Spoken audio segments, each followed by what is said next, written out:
This is Shoresides Broadcasting from Working Narrative Studio.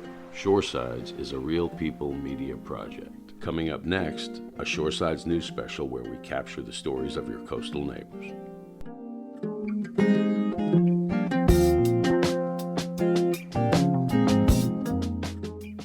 Hi, I'm Laura Bratton, a reporter for Shoresides News.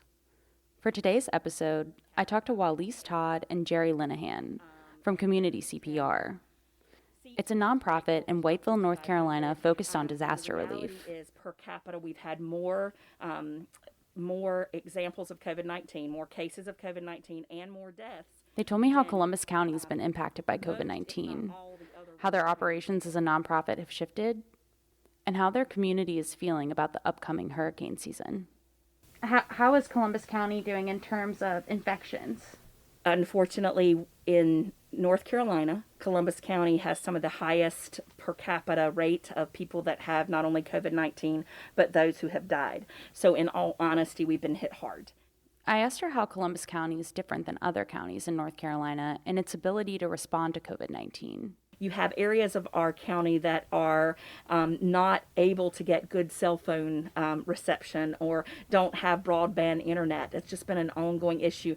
And so the ideas of Zooming your classroom experiences for kids or in doing web conferences or going to the doctor via WebEx, etc., don't happen as seamlessly in Columbus County because of the lack of dependable internet service, etc. Wally said that operations at Community CPR have changed since the pandemic hit. We have been able to pivot our business model, our nonprofit model, and expand our food delivery. Because this is food that's all pop-tops. You can just pop the top right off it. That's right, throw it We have an excellent program coordinator, Jerry Linehan, who was our material supervisor after Hurricane Florence, has now shifted to our food program coordinator. These are things you don't need to heat up if you don't have the availability to heat. Jerry showed me around the warehouse from 6 feet ahead. While he pointed to different stacks of cans and cereal packs, he told me he's been spending his days tracking down people and kids who need food deliveries. Obviously, we can't hit everyone in the county or even everyone in Whiteville. There's no way of us even knowing where they are. We've got a fairly good database of our own clients from different disasters, what their financial needs or non-needs were and how they might be affected. We also have been reaching out to the school systems themselves. We've also contacted 4 local churches so far who in their congregation may be at risk. While doing all this, Jerry says they're still assisting hurricane victims. We've learned each time a disaster comes to hopefully effectively be able to just turn around on a dime and switch gears.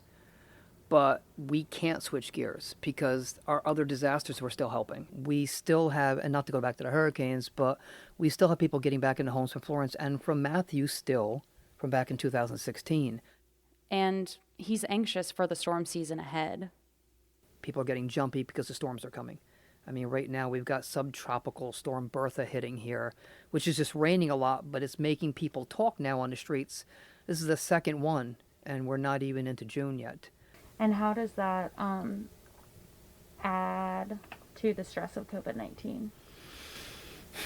In ways I actually can't put into words. My experience so far distributing food, probably about 60% of the county, maybe a little bit more, has either lost 10 or more hours a week or they lost a whole job.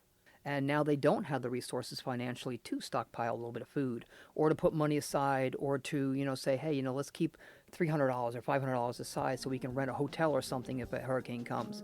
That's not there now.